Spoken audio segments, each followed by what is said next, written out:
దేవుని సత్య సువార్త కోసం ప్రయాసపడుచున్న చార్లీ కిర్క్ గారిని శత్రువు కొన్ని క్షణాల్లో చూస్తుండగానే షూట్ చేసి చంపేశాడు.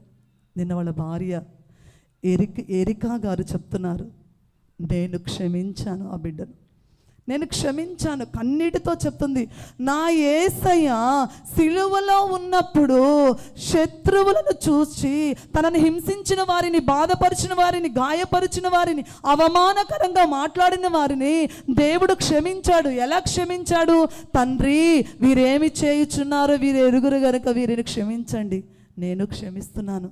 నా భర్త ప్రేమను గురించి ప్రకటించాడు, శత్రువును క్షమించమని ప్రకటించాడు. ఈరోజు నా భర్త స్థానంలో నేనుండి ఆ బిడ్డను నేను క్షమిస్తున్నాను, షూట్ చేసిన ఆ బిడ్డను నేను క్షమిస్తున్నానని కన్నీటితో నిజంగా ఎరికా గారు, చార్లీ కిర్క్ గారి భార్య ఆ విషయం చెప్తుంటే అమెరికా దేశం అంతా కళ్ళు చెమ్మగిలినాయి, కన్నీటితో రోధించారు. ఉందా ఆ మనసు మనకు? మనం ప్రతి విషయంలో మనం ఏం చేస్తాం? దేవుడు ఏం చేశాడు? దేవుని కోసం సజీవ యాగమయ్యాడు, హత సాక్షి అయ్యాడు. అయినప్పటికీ ఆమె చెప్తుంది, యవ్వనస్తురాలండి, 30 years కూడా లేరు ఆ బిడ్డకు, 20 చిల్లరుండి ఉంటాయి అంతే.